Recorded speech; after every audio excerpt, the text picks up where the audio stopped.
Brent leaned on the server rack like it was his dorm room futon and cracked open a Red Bull. He took a slow sip, smirked at me, and said, "You should head home, man. I've got it from here." I didn't move. He said it again, waving that stupid can like he built the infrastructure himself. "Seriously, you've been here all day. Go chill." Right, like I was just loitering. Like I hadn't spent the last 7 years keeping this whole system breathing. My name's Marcus Hale. I'm 38. I live in Raleigh, North Carolina. And up until last month, I was the guy Clay, the CTO, called at 3 in the morning when the back end caught fire. Now, I'm just senior system specialist, which is a long way of saying I'm the janitor of their digital mess. Brent, he's 27, came from some fintech startup in Austin, and just got promoted to lead engineer after barely 6 months here. I watched Clay walk him into the boardroom 2 days ago, holding a thumb drive that had my server architecture diagram on it, labeled and color-coded by me. He pointed like it was his vision. Brent nodded like it was his. That's when it hit me. They weren't promoting Brent because he was brilliant. They were promoting him because he looked brilliant. Talks fast, wears the right sneakers, throws around phrases like cloud agnostic and zero trust pipeline, like he invented the damn internet. Quick note, before listening, share which city or country you're watching from. I stayed quiet. Brent swaggered off to the incident review meeting with Clay and the rest of the suits. Meanwhile, I kept typing because someone still had to fix the legacy server nobody else understood. System uptime was bleeding out, and they were too busy patting each other on the back to notice. The error log was a mess of corrupted pointers and outdated dependencies. I traced the fault line in 5 minutes flat, deployed a patch, and left a one-liner in the commit notes. Hotfix. Maybe don't ignore the readmemorons.txt next time. Nobody would catch it unless they were actually reading the repo history, which, let's be real, nobody was. I walked past the glass conference room as Brent held up my diagram and said something about streamlined redundancy failover. Clay nodded like a proud dad. The man hadn't written code since Obama's first term, but now he was tossing around jargon he probably Googled that morning. I didn't wait for them to finish. I just grabbed my bag and left. But not before killing the Red Bull. Brent left on my desk, still cold. Too bad he never earned it. Next morning, I was halfway through my coffee when Clay popped his head into the bullpen like a middle school principal doing rounds. "Marcus," he said, too cheerful, "got a few minutes? Just a quick check-in." He motioned toward the glass conference room, what we called the fishbowl. Nothing about that room was quick or casual. It was where people went in with a badge and came out without one. I followed him in, sat across from him, and he did that thing where he smiled before speaking, like what he was about to say should feel like a compliment. "So," he started, folding his hands like he was pitching a TED Talk, "you've done really solid work over the years. Seriously, rock steady." I didn't respond, just let him talk. "But," he said, drawing it out like it hurt, "I think you've kind of peaked, which is fine. It happens. Not everyone needs to keep climbing." There it was. Clay leaned back in his chair like he expected applause for phrasing it gently. "We're restructuring a bit, making space for digital natives, new perspectives. You've got a ton of experience, and I think the best way forward is you help transition some of that tribal knowledge over to the newer team." He used air quotes around tribal knowledge. I kept my eyes on him. I didn't say a word. Right on cue, Brent walked by the fishbowl, slow enough to make sure I saw him. He winked like this was a sitcom, and he just nailed the punchline. Clay kept talking. "No change to your title for now," he said, like that was a favor. "But let's use the next few weeks to hand off what you can. You've been a great mentor, and I know the team will really appreciate your support. No mention of severance, no mention of offboarding, just a vague suggestion that I go quietly and help the guy who just took my job." I nodded once, got up, didn't shake his hand. I walked straight to my desk and opened my terminal. Brent was parked in my chair, spinning side to side, eating the trail mix I kept in the drawer, feet up on the desk, like he'd lived there for years. "Yo," he said, mouth half full, "you know how DNS actually works? Like, under the hood?" I stared at him. He grinned. I walked away without a word. The next morning, I watched it happen. A soft chime, followed by a ripple of heads turning toward their screens. I looked around, everybody's faces locked up, reading something at the same time. Then I heard someone whisper, "Oh, damn, company-wide reorg email." Subject line, "Exciting changes for engineering and infrastructure." I didn't get it. I opened my inbox. Nothing. I checked the internal comms tool. Nothing. I stood there and watched people read about my erasure. 10 minutes later, the project dashboard started updating. My name disappeared from 4 of them, then 5, then all of them. Tasks reassigned, ownership fields blank. The infrastructure monitoring board, which I built from scratch, now showed TBD, where my name used to be. I walked over to DevOps, asked about a ticket I'd opened last week. The guy blinked at me like I was a stranger. Oh, I think Brent's handling that now. Brent, who still didn't understand DNS, was now handling security flags on the production pipeline. I went to my manager's office. Door closed. Knocked once, no answer. Knocked again. Nothing. HR? Oh, sorry, the person you need is out today. Everyone was suddenly out, or busy, or not sure what the plan is. Back at my desk, Brent had apparently made himself at home.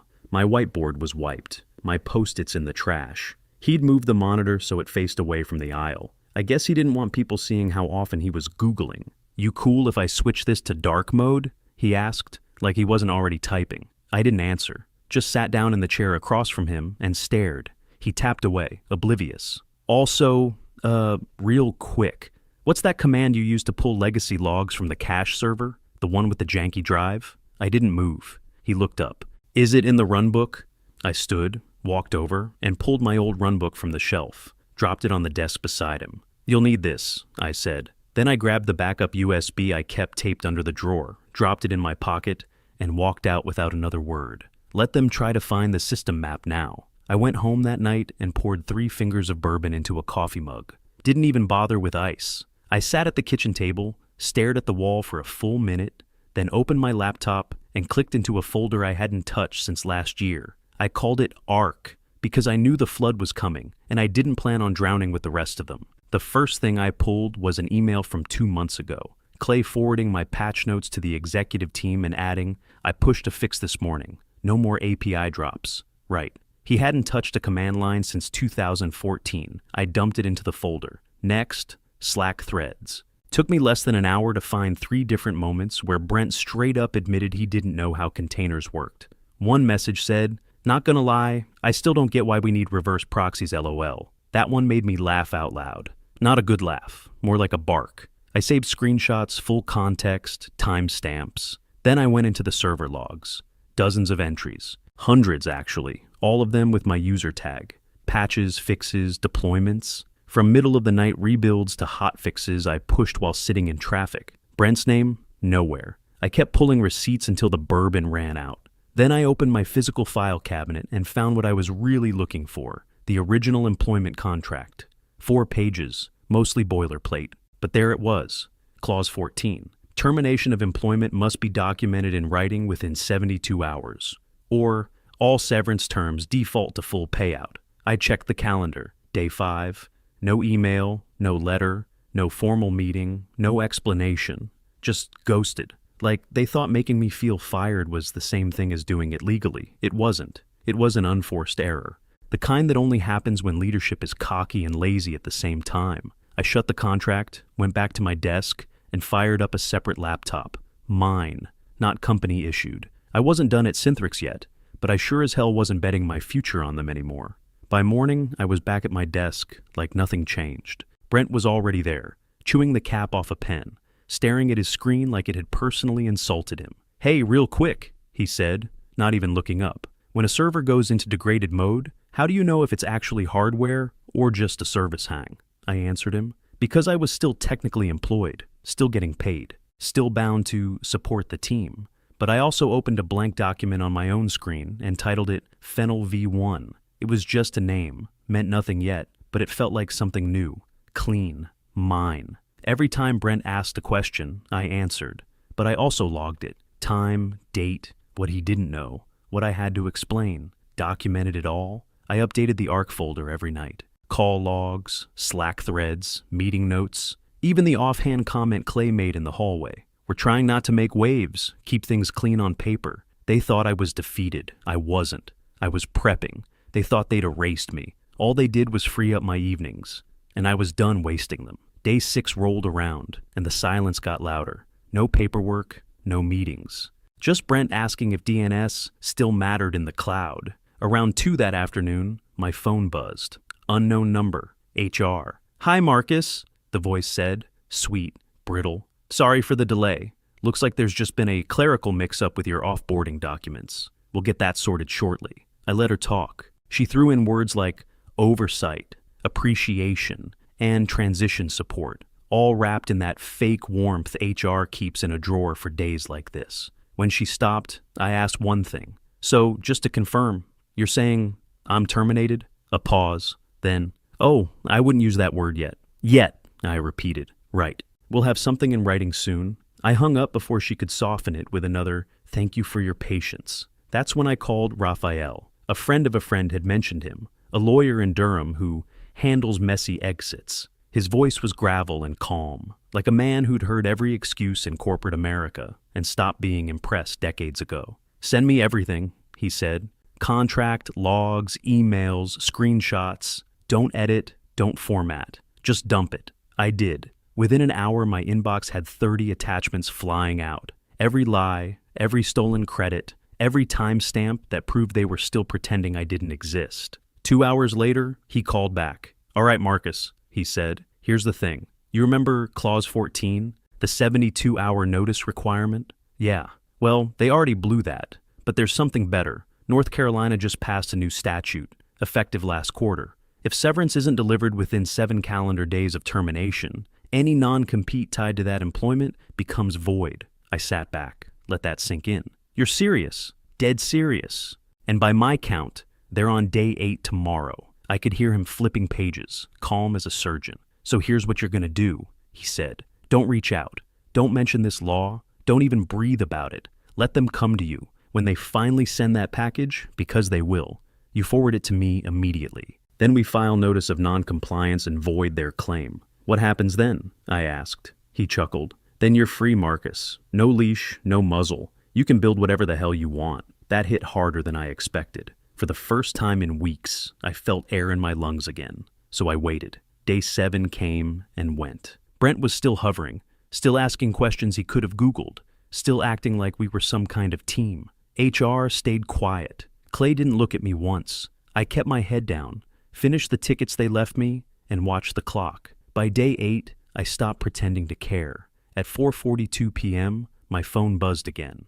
Email from HR. Subject, severance and transition materials. Marcus Hale. I opened it. 6 attachments. A bunch of bland legal PDFs and 1 fake friendly note. "We hope this package reflects our appreciation for your years of service."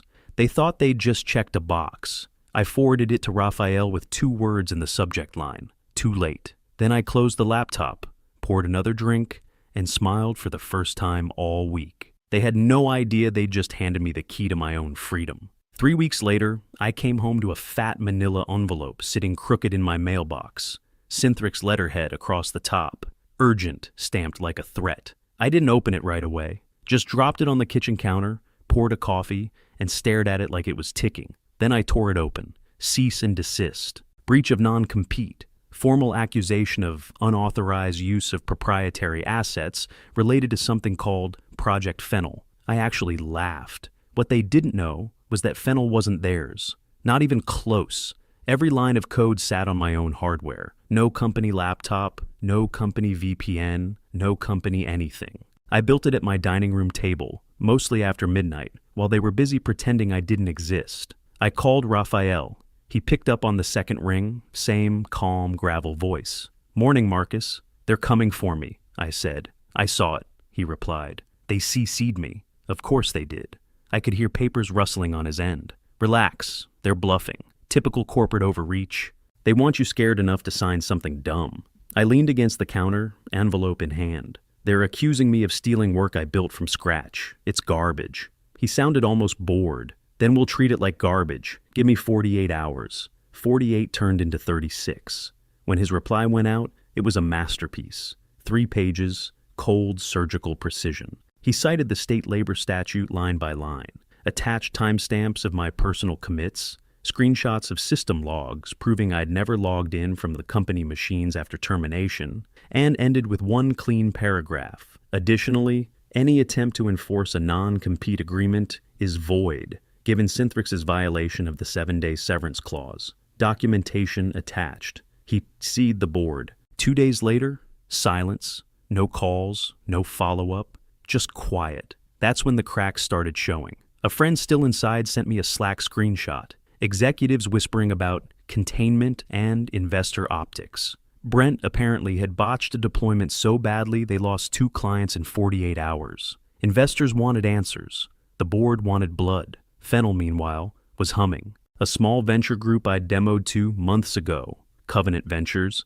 emailed me back out of nowhere. "We saw your prototype," the message said. "Let's talk." I didn't even pitch. They offered seed funding on the first call. Word must have reached Synthrix fast because the next morning, another envelope arrived. This time, thicker. Clay had filed an official lawsuit. Breach of contract. Misappropriation of trade secrets. The works. He was betting on pressure. I read the whole thing twice, then called Raphael again. "He's lost it," I said. "No," Raphael replied. "He's desperate. That's different. Desperate men make mistakes." We filed our response within the week. No apologies, no fear, just paperwork, requests for full discovery. Every log, every email, every Slack thread, every executive memo from the last 6 months.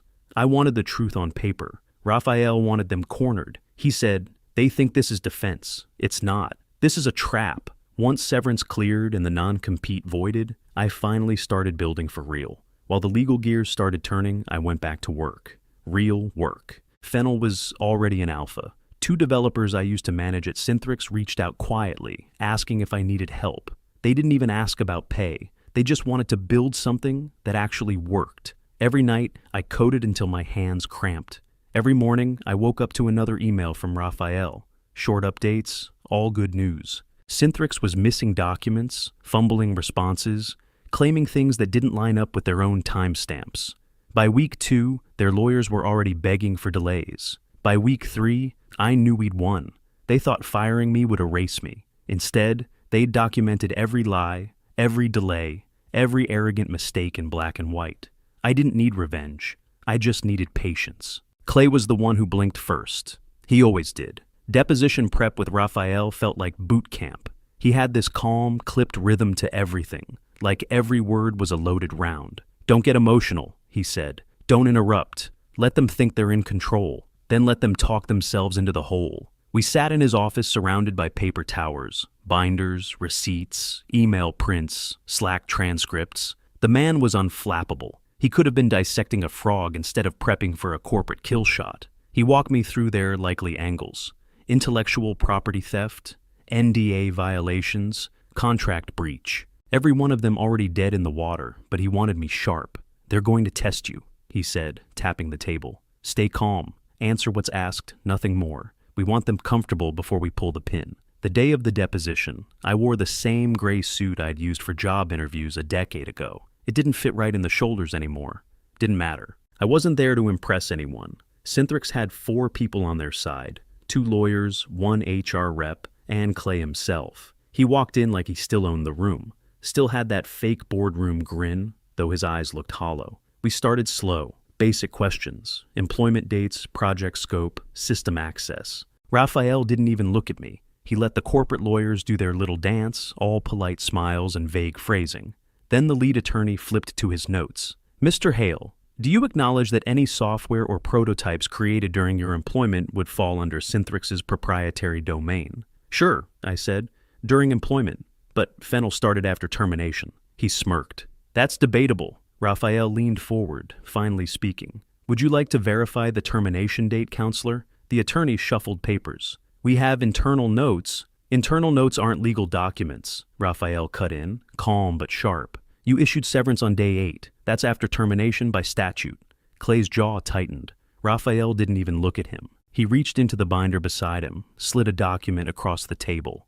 Exhibit 17, email thread from Synthrix HR, dated the 5th business day post-termination. Note the phrasing, holding severance paperwork until Clay confirms timing. Clay shifted in his chair. Raphael flipped another page. "Exhibit 18, he said, his tone unchanged. "Internal Slack logs, time-stamped the same morning, from Clay to HR. Hold the severance packet just in case we need leverage." Silence. The opposing counsel blinked. "Excuse me, where did you obtain?" "Discovery," Raphael said simply. "Your office produced it." He leaned back, crossed one leg over the other, like he was settling into a TV show. The HR rep's face drained of color. Clay was frozen, fingers locked around his pen. Raphael let the silence stretch. Then he said, almost gently, "For the record, this directly violates North Carolina labor statute per 95 at 25.7. By delaying payment, Synthrix invalidated all restrictive covenants, including non-competes." Page 18 hit like a bomb going off in a library. The other side exchanged quick looks, whispered. Then the lead attorney muttered something about a short break. They all stood up, chairs scraping, papers half folded, and rushed out of the room. Clay was last to go. He didn't even look at me. His face had gone slack, eyes darting like a man replaying every mistake that led him there. Raphael stayed seated, didn't smile, didn't gloat, just leaned back and checked his watch. "They'll be gone a while," he said, "long enough for someone to start yelling upstairs." I didn't say anything. I didn't need to. For the first time since the whole mess began, I realized I didn't have to fight anymore. They were tearing themselves apart without me lifting a finger. When the door finally opened again 20 minutes later, only one lawyer came back. No Clay, no HR. The guy cleared his throat and said, "We'd like to propose a dismissal with prejudice." Raphael nodded once. "That'll do." We packed our papers, walked out into the hallway, and didn't say a word until we hit the parking lot. He stopped beside his car, gave me a look that said everything. "Told you they'd trip over their own timeline." I laughed once, short, hard. "You were right." He started his engine. "I usually am." The next morning, I got the official notice in my inbox. Case dismissed with prejudice. They couldn't touch me again. Not now, not ever. And just like that, Synthrix, the company I'd kept alive for 7 years, finally collapsed under the weight of its own arrogance. I was finishing lunch when the first text hit. Just a link and 3 champagne emojis. 10 minutes later, another, then 5 more. I clicked through and saw the headline, "Synthrix exec deliberately delayed severance to dodge legal exposure, leaked emails show." Right below it, my old Slack screenshots. Clay's name, HR's name. The whole thread, word for word. The article didn't pull punches. It laid out the timeline, the contract clause, the state law they broke, called it strategic delay with intent to limit liability, called it illegal. And just like that, the dam broke. Every tech news outlet picked it up within hours. Twitter melted down. LinkedIn lit up. The comment sections turned into feeding frenzies. Executives from other companies jumped in pretending to be shocked, like they hadn't pulled the same stunt with someone else a year ago. Then came the investors. Someone leaked internal comms, board emails, investor threads. Clay's name was getting dragged through glass. One VC literally wrote, "Why is this guy still making decisions?" I checked Synthrix's site. His name was gone from the executive calendar. I checked again 2 hours later. Now it said, "Clay Anderson has stepped away to focus on his health and family." Sure, health. My phone didn't stop buzzing. Former coworkers were texting screenshots of Clay's LinkedIn profile being edited in real time. Title changed to former CTO. He turned off comments. Guess he's hiring a crisis PR team. I didn't celebrate, didn't post, didn't drop hints or cryptic one-liners. I just sat on my balcony, coffee in hand, and let the noise roll past. Let them say whatever they wanted. I'd already said everything I needed to, on paper, under oath, and on time. At 8:12 p.m., an email came in. Last to subject. Next steps. Fennel, Bastas, Covenant Body. Marcus, we've been following Fennel's progress closely. Congratulations on the dismissal. That kind of resilience and the product you've built speak for themselves. Let's talk. Covenant Ventures. I stared at that line. We've been following longer than I meant to. That folder I'd opened in panic, the one I called Arc when I thought I was sinking, that folder saved me, and now it was time to clean it up. I opened it one last time, deleted every useless scrap, every Slack file, every complaint, every memo that reminded me how small they tried to make me feel. What was left was clean. Architecture maps, code commits, investor notes, product demos, feature plans. I renamed the folder Fennel Covenant Next. This wasn't revenge. I didn't need revenge. That required looking back. I was already looking forward, because this time, I wasn't surviving. I was building. Launch day didn't feel like a climax. There was no champagne, no speeches, no one shouting "we did it" like in some startup movie. Just clean code, quiet clicks, and 4 new clients onboarded in 12 hours. No one missed a single deploy. No downtime, no drama. I walked into our new office that morning. 2nd floor, downtown Raleigh, glass front, real sunlight pouring in for once. Not the flicker of server room fluorescence. The walls were white. The floors didn't creak. My name was on the office door in black letters. Marcus Hale. No title under it.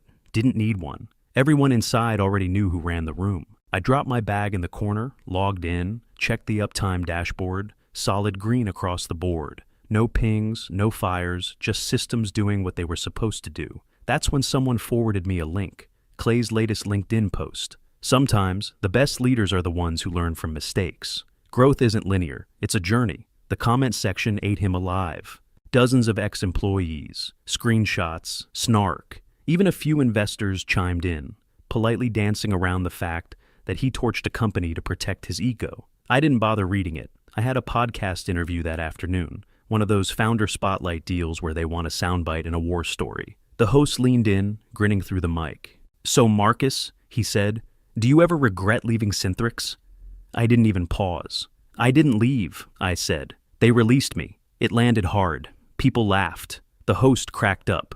But I wasn't joking. That legal screw-up, that tiny little delay, turned their leash into my ladder. After the recording wrapped, I shut the studio laptop, walked back to my desk, and opened a new doc. Next, build notes.